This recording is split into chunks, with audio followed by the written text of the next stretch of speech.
පුතේ මේ first paper එක කරන්න ගන්නකොට පළවෙනිම කාරණේ තමයි සමහර අය පුරුදු වෙලා තියෙනවා පේපර් එකේ තනින් තන කරන්න. මුල ටිකක් කරනවා, අග ටිකක් කරනවා, ආයෙ මැදට එනවා. මම ඒක එච්චර අනුමත කරන්නේ නැහැ. ඒකට හේතුව එතකොට මගේ හැරෙන්න තියෙන සම්භාවිතාවය වැඩි. ඊට හොඳයි ඔයගොල්ලෝ පිළිවෙලට කරගෙන යන්න එකේ ඉඳලා. ඒ කරගෙන යනකොට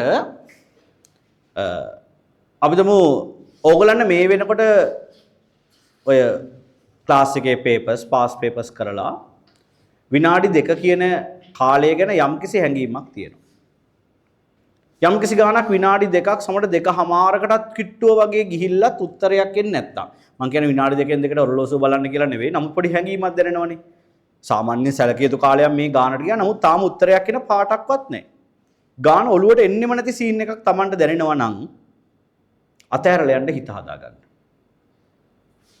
අපිටම 4 වෙනි ගාන ඔය වගේ උත්තර එන්නෙම නෑ දැන්. හැප්පුණා කියලා ළඟපාතක එහෙම දෙයක් ඔලුවට එකවර එන්නෙත් නැත්තම් තවදුරටත් තවත් විනාඩි 5ක් ඒ වෙනුවෙන් ගන්න එපා. මොකද තව විනාඩි 5ක් කියන්නේ සමහර ලාවට තව ගණන් දෙක කාලේ. සමහර විනාඩි 5ක් try කරලත් ඒ ගාන වැරදි. ඒතර ඒ ගානත් වැරදි. ඒ ගාන නිසා තව ගණන් දෙක කාලෙත් නැති වෙලා. ඒතර ඔක්කොම ගණන් 3ක් නැති වෙලා. ඊට වඩා හොඳයි උත්තරයක් එන්නේ නැති හදාගන්න අපහසු ගානක් තිබ්බොත් ඒක මාක් කරගෙන. කොහොමද මාක් කරන්නේ? ඔයගලගේ පේපර් එකේ තරුවක් දාලා ඒ ගාන අංක ඉස්සරහින් තරුවක් දාලා මාක් කරගන්න. කොටු කොලෙත් ලොකු සිම්බල්ස් දාන්න එපා. චූටි තිතක් වගේ තියාගන්න 4 වෙනි අංකේ ළඟ. ඒ කියන්නේ ඒක අතෑරියා කියන එක. ඒ වගේමයි හැම වෙලාවකම පේපර් එක කරගෙන යන ගමන්ම කොටු කපන්න. මොකද අනවශ්‍ය කලබලෙන් හින්දා අන්තිම වෙලාවේ හරි තව විනාඩි 10යි කියලා කියද්දි එහෙම නැත්නම් අරහෙන් අර ශාලාධිපතිතුමා පේපර් එක එකතු කර එනකොට කලබලයට අරකේ ගහලා තියෙන ඉරිවලට කොටු කපන්න ගියොත් අපි තමු 3 වෙනුවට 4ට ගැහුවොත් එහෙම එතනින් එහා ඔක්කොම ටික වැරදි. ඔක්කොම වැරදි. එකක් මගේ ඇරුණොත් එහෙම එකක් පැන්නොත් එහා පැත්තට. එහෙම වෙච්ච දරුවෝ ඉන්නවා. ඒ හින්දා පුතා හොඳ නිදහසේ පළවෙනි ගාන කරා ඒකට උත්තරය ආවනම් පේපර් එකේ ඉරි කෑල්ලක් ගහගෙන අරකේ කොටුවත් හරියට සිහියෙන් කපන්න. තේරුණාද කියන එක? කටුකොළ ඕන තරම් ඉල්ල ගන්න පුළුවන් අතපය දිගැල්ල කටුකොළ වල හදන්න පේපර් එකේ හතර අතේ හෙට මෙහෙට කුරුටු ගන්න එපා. හැබැයි ඔය ධාරා විදුතේ වගේ ගණන් බල ලකුණු කරන සමහර ඒවා රූපය අමුතුවෙන් ආය අඳින එක කරදර නම් කොලයක හොඳම දේ පේපර් එකේ තියෙන රූපෙම ගාන හදන එක. තේරුණාද? ඒකම බහුවර්ණ කරද්දී හොඳ ආත්ම විශ්වාසකින් කරන්න. පළවෙනි වතාවෙම සුළු කරන එක හොඳ සිහියෙන්ම කරන්න. දෙතුන් සැරේ බලලා කියන්නේ දෙසරයක් බැලුවට කමන්නේ 4-5 වතාව ආය සුළු කර සැකෙන් කරන්න ගියොත් කාලය අනවශ්‍ය විදිහට යනවා. හොඳ විශ්වාසයෙන් සිහියෙන් එකවර සුළු කරන්න බලන්න. ඊස් දැන් අපි අර පළවෙනි එකට හරි ආව උත්තරේ කොටුව කැපුවා, දෙවෙනි එක කොටුව කැපුවා, තුන්වෙනි එක කැපුවා, හතරවෙනි එකට උත්තරය ආවේ නෑනේ. හතරවෙනි එක මග ඇරලා සිහියෙන් පස්වෙනි එක හොයලා ඒකේ කොටුව කපන්න. නැත්තම් පහේ එක හතර එකේ කපයි සිහියෙන්. ඒතර ඕගොල්ලෝ විනාඩි 2 ගානේ ගියොතින් බහුවර්ණ 50ට විනාඩි 100යි. විනාඩි 120ක් තියෙනවනේ. 100ටම බැරි වුණත් 110ක්වත් යනකොට 50ක් ඕගලන්ට උත්සාහ කරලා ඉවර කරගන්න පුළුවන්.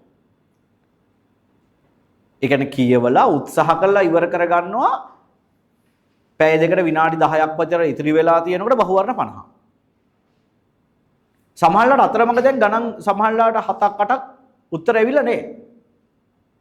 නමුත් අපිට දැන් හිතන්නකෝ ඕගොල්ලෝ පේපර් එක කරන් යනවා. දැන් ඕගොල්ලෝ ඉන්නේ 40 වෙනි ගානේ 41 වෙනි ගානේ දැන් කියන විනාඩි 10යි කියනවා. අම්මට සිවි. දැන් ඊතුරු ගණන් කීපේ කියවෙන්නේවත් නැහැ. ඇයි?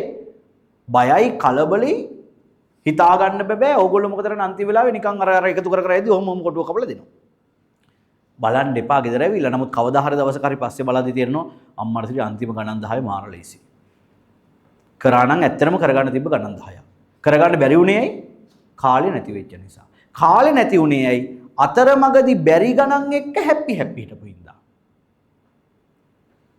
තේරුණාද මම මේ කියන එක? ඒ නිසා මම ඒකයි කිව්වේ අතර මැද හරියේදී ඕගලන්ට දැන් මොකද දැන් ඉස්සර පේපර් වල අගම හරිය ගණන් ටිකක් වැඩිපුර අමාරු කරාට අමාරු කියන වචනට මම එච්චර කැමති නැහැ. ටිකක් පටලවලා තිබ්බට දැන් මැද හරිය ගණන් වල ඒ ස්වභාවය වැඩි. ඔය අවබෝධ නැති දරුවෙක් මැද හරිය ගණන් එක්ක උත්තර නොලැබී තියෙද්දි ගැටි ගැටි හිටියොත් අග හරියේ තියෙන ලේසි ගණනුත් කරගන්න බැරි වෙනවා. එහෙනම් බැරිව මගේ ඇරලා අත ඇරලා 50ම උත්සාහ කරලා ඉවර වෙන්න. එතකොට පිටර පොඩි ෆිට් එකක් තියෙනවා. මම 50ම දැන් කරානේ කොහොම හරි. දැන් ඕගොල්ලොන්ට විනාඩි 10ක් විතර ඉතිරි වෙලා තියෙනවා. බැරි වෙච්ච ටිකට ආය අවස්ථාවක් ගන්න. එතකොට සමහර ලාවට අර පීඩනයටදී කියවනකොට තේරිච්ච නැති සමහර ගණන් දැන් 50ම ඉවරයි කියන හොඳ නිදහස් මානසිකත්වයෙන් කියනකොට මෙන්න තේරෙන්න පටන් ගන්නවා.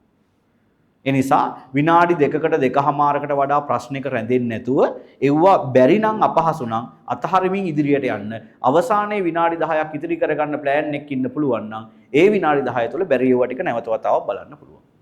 තේරුණාද කිව්ව දේ? ඔය තමයි ෆස්ට් එක කරද්දි විශේෂයෙන් සැලකිලිමත් වෙන්න ඕන කාරණා. ඊළඟට පුතේ දැන් එක්සෑම් එකට යන එක ගැනම කතා කරන මුලින්ම මේ දවස්වල පෑන් ගන්න අඩුම තරමේ 7-8ක්වත් පෑන් ටිකක් වැඩිපුර ගන්න. අරගෙන හැම පෑනම පාවිච්චි කරන්න. මේ දවස්වල ගණන් හදන්න ලියන්න පෑන් පාවිච්චි කරන්න. අලුත්ම පෑන් උස්සන් යන්න එපා විභාගෙට. මොකද පෑන් පවා සමහරට අතට හුරු තියෙන්න බෑ නිකන් හීරි වගේ මුලින් ලියනුනේ.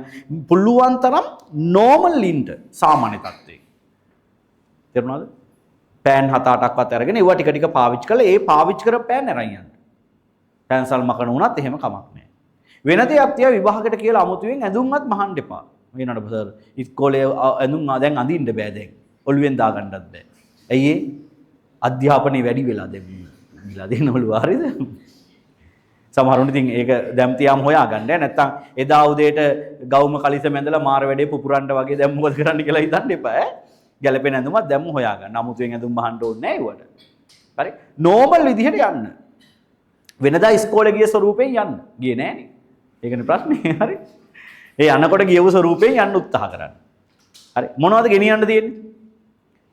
ඇඩ්මිෂන් එකයි ඩෙන්ටිටි කාඩ් එකයි අනිවාර්යෙන් ගෙනියන්න ඕනේ. ඔරලෝසුවක් අරගෙන යන්න බලන්න. මොකද සමහර ශාලාවල අපිට පේන මට්ටමේ ඔරලෝසුවක් නැතු වෙන්න පුළුවන්. ඒතර කාලය ගැන අපිට පොඩි අවුලක් එනවා. පැහැදිලිද? ඊට පස්සේ එක්සෑම් එක පටන් ගන්න උදේ අය දැන් මැට්ස් සයිඩ් තියෙන උදේ 8:00ට නේද? ඒතර උදේ 8:00ට නම් එක්සෑම් එක බං 6:00ට යන්න එපා එක්සෑම් සෙන්ටර් එකට. අම්මා වෙලාවක් බල්ලා සර්. පාන්දර 3ට තමයි එළියට බහින්න තිබ්බේ. හරි. කමක් නැහැ. දෙමව්පියෝ යහපත් චේතනාවෙන් එහෙම දෙයක් කරද්දී ඒක මානසිකවත් වටිනවා. එහෙම කරන්න. හැබැයි එහෙම වුණොත් ගෙදර එළිය පුටුවක් තියලා හරි වාඩි වෙලා ඉන්න. හරිද? එක්සෑම් සෙන්ටර් එකට පැය භාගයක් උපරිම තියදී ගියාම ඇති.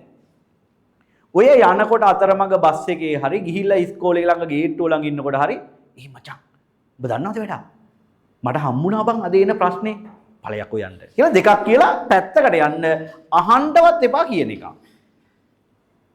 හරිද? ඔය කවුරුද මට මතකයි හෝ ගාලා ගෲප්ස් වල ෂෙයා වෙන්න ගත්තා මේ එක්සෑම් පේපර් එක කියලා. හරි. අපෙන් බව කට්ටිය මැරිදද සර් පේපර් එකක් යනවා සර් ඇත්තටම පේපර් එකක් සර් මං ඉතින් දන්න උන්ට සිංහලෙන් මේ එහෙම කිසිම එහෙම එකක් නැහැ.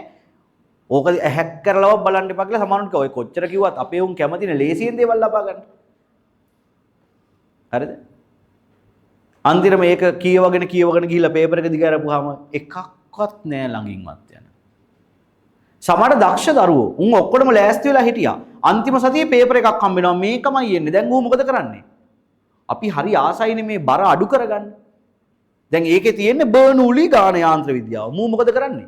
එතනින් එහාට යාන්ත්‍ර විද්‍යාව අනිත් ඔක්කොම අතහැරලා බර්නූලි කිය අතෙන්ට යනවා. ගියාම එන්නේ භ්‍රමණ චලිතේ. හපාන මැරෙන්න හිතනවා. තේරුණාද? මම ඔය ගෙස් කරේ මට බැරි කමක් නෑ පුතා ගෙස් කරලා මෙන්න මේ අවුරුද්ද එන්න පුළුවන් මෙන්න මේ පාඩම් වල මාතෘකා වලින් කියලා කියන්නේ. ඕක ගේමක් නෙවෙයි.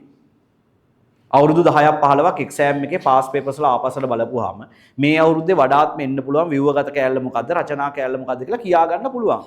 එහෙම බැරි නම් ගුරුවරයෙක් වෙන්න බෑ. ඒක ලොකු දෙයක් නෙවෙයි. එහෙනම් ඇයි සර් එහෙම අපිට කියන්නේ නැත්තේ? කියන්නේ නැති හේතු දෙකක් තියෙනවා. එකක් තමයි අපි හිතමුකෝ යාන්ත්‍ර විද්‍යාවට එනවයි කියලා භ්‍රමණ චලිතේ. නිකන් කියන්නේ නැහැ උදාහරණයක් කියන්නේ. හරි. ඒතර මම කියනවා පුතා හරි මේ සැරේදී යාන්ත්‍ර විද්‍යාවට භ්‍රමණ චලිතය තමයි ගොඩක් වෙලාවට එන්නේ කිව්ව ගමන් බල මොකද කරන්නේ? භ්‍රමණ චලිතය විතරයි. ආයෙ වෙන මොකුත් බලන්නේ නැහැ. එතකොට ව්‍යුහගත එකක් එන්නේ නැද්ද යාන්ත්‍ර විද්‍යාවෙන්? බහුවර්ණ එන්නේ නැද්ද යාන්ත්‍ර විද්‍යාවෙන්? ඒතර ගොඩක් අය ගෙස් කරන්නේ රචනා එක විතරයි. හරි ව්‍යුහගත එකක් ගෙස් කරා කියන්නකො පුතා. හරි. එතකොට භ්‍රමණ චලිතයෙන් රචනා ගාන ඇවිල්ලා ද්‍රව ස්ථිතියෙන් ආවා කියලා හිතන්නකො ව්‍යුහගත එක. ඊටු ඔක්කොගෙම බහුවර්ණ හැදෙනවා. මොකද පුතා දැවැන්ත පාඩම් වල බහුවර්ණත් 5ක් 6ක් එනවා. ඒතර ව්‍යුහගත මුළු ප්‍රශ්නෙටත් ලකුණු 5යි. බහුවර්ණ 6ක් આવොත් එතන ලකුණු 6ක්. එතකොට මං අර පාඩම් දෙකකට ඕගොල්ලෝ සීමා කරපු ගමන් ඕගොල්ලෝ අනිත් ටික අමතක කරනකොට ඕගොල්ලෝ බහුවරන් ටික එතනින් හලා ගන්නවා. එහෙනම් හොඳට මතක තියාගන්න මුළු සිලබස් එකෙම 190ක් විතරම එක්සෑම් එකේ ඇහෙනවමයි පුතා. බහුවර්ණ ලෙස හෝ රචනාව හෝ ව්‍යුහගත රචනා විදියට. දැන් අනිත් එක තමයි ගෙසින් කියන එක ගොඩාක් වැදගත් වෙන්නේ මේ වැඩ කරලා නැතුව අන්තිම මොහොතේ නිකන් අර ඔය යන්තම් ගොඩ යන්න දඟලනු. මං උඹලට උගන්ලා තියෙන්නේ එහෙම නෙවෙයි පුතේ. මුළු විෂය නිර්දේශය උගන්ලා තියෙන්නේ. ඕකේ කොතනින් කොහොම ඇහුවත් ඕගලන්ට ලියා ගන්න පුළුවන් වාතාවරණයක් තමයි මට ඕගලන්ගෙන් ඕන. තේරුණාද කියන එක. ඒ නිසා වෙන අය ගෙසින් දුන්නත් ඒවා පස්සේ දුවන්න එපා. අනිත් එක මම දැකලා තියෙනවා ගුරුවරු ගෙස් කරනවා. භ්‍රමණ චලිතය හෝ ද්‍රව ස්ථිතිය හෝ නිව්ටන් නියම හම්මඩ සිරි. යා කොයිතරම් 175ක් තියෙනවනේ පාඩමේ. තේරෙනවද? ව්‍යුහගත කරත් එහෙම ටිකක් කිව්වම මුළු පාඩමම රචනා එකයි ව්‍යුහගත එකයි අත තියෙනවා අපව.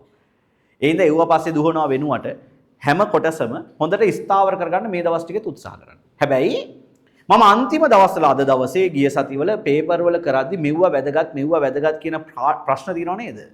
ඒව ටික අනිවාර්යෙන් අන්තිම දවස්වල කරන්න.